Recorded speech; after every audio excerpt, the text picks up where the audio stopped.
বলিষ্ঠ একটা সিদ্ধান্তকে মাথায় রেখে সব কিছু উপরে ফেলে আপনারা আজকে সমবেত হয়েছেন।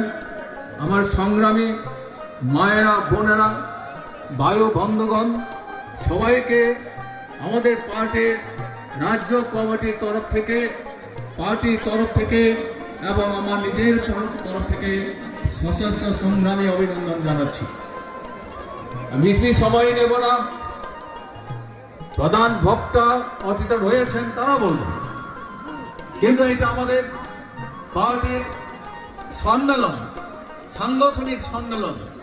আমাদের গঠনতন্ত্র নিয়ম অনুযায়ী প্রতি 3 বছর অন্তর আমাদের সংগঠন নিচের থেকে উপর পর্যন্ত আমাদের সম্মেলন সংগঠিত করতে হয়।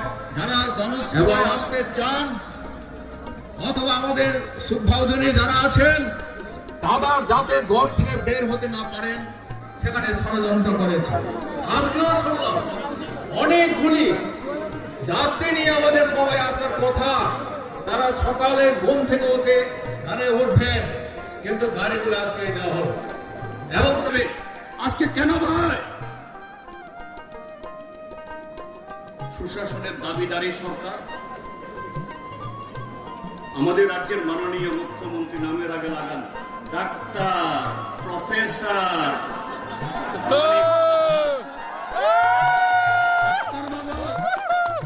প্রফেসর বাবু, আপনি তো ত্রিপুরা রাজ্যের মুখ্যমন্ত্রী। আপনি শুধু বিজেপির মুখ্যমন্ত্রী না,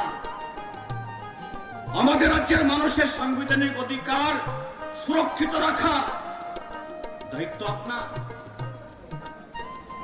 আজকে যেভাবে এই জনসভার আশার মানুষ যেভাবে আক্রান্ত হলো, খুনলুমে রক্তাক্ত হলো, যেভাবে আপনার প্রশাসন কাঠের পুতুলে দাঁড়িয়ে থেকে যারা গণতন্ত্র রক্ষায় এ রাজ্যে আমাদের উন্নয়নকে এগিয়ে নিয়ে যাওয়ার জন্য শপথে আজকে এখানে আসার পথে যারা বাধা হলো, তার উপর আপনার নৈতিক দায়িত্ব আছে। আপনার সিংহাসনে বসে থাকার, মুখ্যমন্ত্রীর পদে বসে থাকার আপনার নৈতিক